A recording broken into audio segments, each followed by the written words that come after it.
Hello, welcome to Inside the Birds TV with Geoff, Mosher, and Adam Caplan, presented by DraftKings. And for the second time in 3 weeks, we had to bring back Greg Cosell. You know him from NFL Films, from ESPN's NFL Matchup Show. And, of course, he's the star of Inside the Birds Pregame Live every Sunday, as we do. What's going on, Greg? Thanks for coming back and joining us. Well, I appreciate you saying that, Geoff. You know, Caplan's on the show, too. I sometimes just want to bask in his aura, you know. Well, you've been dunking on me lately, so I felt like I had to kiss your fanny a little bit. The thing is, you have to make Greg feel good about himself. You know, you got to keep his confidence up. That'll be your job. I have a wife and 2 daughters, so someone needs to make me feel good about myself. There you go. Well, I'm in the same situation, and mine are younger, so I'm probably in more of a boat than you as far as needing somebody to make me feel good about just to win an argument with. Well, I learned a long time ago, Geoff. I don't even do that. All right, before we get started, I want to tell our listeners to download the top-rated DraftKings Sportsbook app today and use code ITB for a special offer when you sign up. That's code ITB for a special offer when you sign up only at DraftKings Sportsbook. All right, Greg, let's talk about Jalen Hurts. He is now he lost his first start. I'm sorry, it's his first start that he lost against Arizona, but he played what looked fairly well. Threw the ball 44 times, no interceptions on those 44 throws. What was your overall big picture take of Jalen Hurts' first NFL road start? Thought he played really well. One thing I've talked about, and I've been asked about this a lot, obviously he's a big story now in the league, regardless of whether the Eagles make the playoffs or not. And obviously that's dependent on a number of things. And 2 games is not a large enough sample to make a definitive judgment but the one thing that stood out to me, and it reminded me a lot of Dak Prescott, is that you're dealing with 2 quarterbacks that in their last year in college, you would not call them precisely accurate throwers. And then they come in the NFL, and Prescott in his first year, and you saw it right away in training camp, and preseason, which obviously did not exist this year. But you saw with Prescott the fact that he threw the ball with good accuracy, and that's continued through much of his career. Jalen Hurts, again, 2 games, no final judgment, but he's thrown the ball with good accuracy, and he's thrown the ball with good timing. Now, one thing people need to remember is a lot of those throws, particularly outside, those are spot throws. In other words, he's not waiting to see what the receiver does. Those are throws built on timing, and you throw to a spot. Like, for instance, the 39-yarder to Jeffrey, which obviously Kirkpatrick fell down, which gave them the run after catch in the fourth quarter, but that's a spot throw. He's not waiting to see what Jeffrey does with the route. That's worked on in practice. It's either done by the steps of the wide receiver or the yardage by the wide receiver, and he's throwing to a spot. But the point is, he's throwing the ball with pretty precise ball location, and that's always a positive sign. I was impressed, Greg. Sure, the start to the game didn't go like anyone wanted, and particularly the quarterback. And this played into what we saw against New Orleans. He was so poised. He didn't get the moment wasn't too big for him, because I thought when they took the safety, when he took the intentional ground, I'm like, oh, okay, this is not a good start. And the first couple series weren't good. So as the game went along, how are the mechanics? Because this is important when you evaluate quarterbacks, and how did he process and vision? How did everything go with him seeing the field? I thought well, Adam, because number one, I think they're doing a really good job with him in defining the reads and the throws. And that's really, really critical for a young quarterback, and particularly a quarterback that came from a system at Oklahoma in which that's what he did as well. So he does not have a lot of experience in his background with, I don't want to say difficult reading progressions, but more extensive reading progressions. So you need to play to what he does well. And that allows him to be decisive with his throws. And that allows him to get the ball out with timing and rhythm, which he did. I also thought, given that he's a good runner, that he was decisive when he saw a running opportunity. There was no hesitation to his play.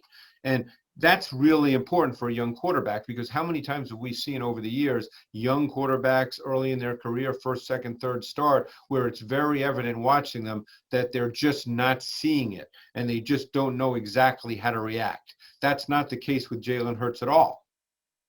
Greg, Arizona obviously came after him. We talked in the pregame show last week about their multiple fronts and how they can pressure you disguise pressure or Yep. bring in a lot of guys. I don't know how much of that he saw at Oklahoma, so maybe you can kind of fill us in there. Not much. I was going to assume not much. So is that one area where you've been impressed? Because it seems like going back to when he came in against Green Bay, when they blitz him, he seems to have a plan for it. Well, the Cards blitzed, and the way we chart blitzes, because otherwise it gets too complicated in terms of explaining it. We chart blitzes based on 5-man pressures or more. There's a lot of 4-man pressures that would be cataloged by coaches as blitzes, but we don't do that. So based on 5-man pressures, the Cards blitzed on 23 snaps on over 50 Hurts dropbacks. So that's a lot of pressure. I mean, that's probably, I didn't do the percentage, but I'm sure it's in the 45% range. So what the Cards did in this game is they blitzed and they played man coverage. Now, the man coverage does give you an opportunity as a quarterback to be able to see it quickly, because man coverage, you just pick out where you want to throw it. So even though you might be getting pressure, you don't have to decipher zone coverage concepts and figure out what window to throw it in. Man coverage allows you to be more decisive with where you throw the football, and he did a good job with that. Off of that, and just, he dropped back 50 times, 44 attempts, sacked 6 times. Did you and ever a couple of runs? Yes. Yeah, right. Plus, yeah, and some of those maybe not designed, but because you and I had said on our pregame show last Sunday, I think you agree with me. I thought they'd have to throw the ball out, and they did. We didn't. We would start learning how he would do when he was asked to throw the ball out. Did you always feel during the game he was completely under control? Because young quarterbacks sometimes they get frenetic, but did you think he was totally under control that game? Yeah, I never felt, watching the game on TV, obviously, because that's a good barometer as well. That doesn't tell you about the tactics of the game, but it can tell you about just the reaction of a player. I never felt that the game got away from Jalen Hurts. And again, a couple of things happened, and this is, again, no knock on Jalen Hurts, because you know how people react to this stuff. Both you guys know that. But it also helps a lot when you throw a give-up screen on 3rd and 20 in the second quarter and Watkins goes 32 yards for a touchdown. I mean, that play was meant as a give-up screen to set up a field goal, and it becomes a touchdown because Dre Kirkpatrick, did something stupid. But, that play is not designed to be a 32-yard touchdown. And, obviously it worked, and it became a touchdown, and it kind of changed the game, because at that point, it did not look like the Eagles were necessarily in the flow of the game. Now, Hurts didn't look like he was, struggling in any way, but or confused or anything like that. But still, that touchdown, that was 3rd and 20. They were looking for a field goal, and they got a touchdown. And they were down 16-0. Yeah, yeah, they were looking for a field goal, and they got a touchdown. Yeah. I know you talked about the timing and the anticipation. I'm wondering if there's something that jumps out that Jalen's been doing since he took over the offense that you just don't see on his college tape, not because he couldn't do it, but maybe because he just wasn't asked to do it, Craig? Not necessarily. I think the Eagles are playing to what he is at this point in his career, which, by the way, is exactly the right thing to do. I get caught up, and particularly on because of social media, when everybody wants to respond to every word you say. So they take one sentence and they use that to decide, okay, this is what he thinks, where there's a lot more context to that. When you put a young quarterback out there who has a certain skill set, because Jalen Hurts is not Tom Brady, that's not his skill set, so you have to ask him to do what he does, and you try to minimize in your mind what you don't think at this point in his career he can do well. That's called coaching, and that's what coaches are supposed to do.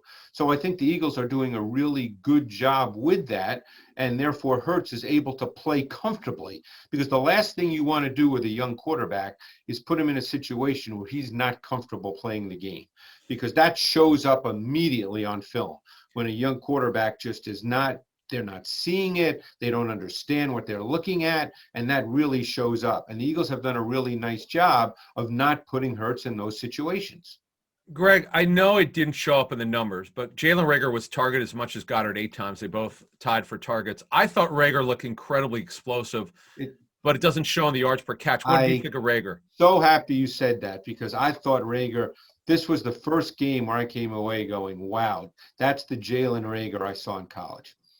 And I'm anxious to see now. There's only 2 games left this year, but I thought, for instance, and again, he ran by Patrick Peterson, and I Yep. forget when that was. It was I'm looking at my notes. It was the second play of the second quarter. Yeah. And Hurts made a good read because it was cover 4. And in cover 4, almost always the corner plays with outside leverage. So Peterson was playing outside of Reagor. And it was the right throw. Now, Golden drove Sayamalu back into the pocket on a stunt. So because the ball was just a hair underthrown. Now, maybe it's because Hurts had Sayamalu in his lap. Only Hurts could answer that. But Reagor ran right by Peterson. Should have been a touchdown. But you're right, Adam. He looked more explosive in this game.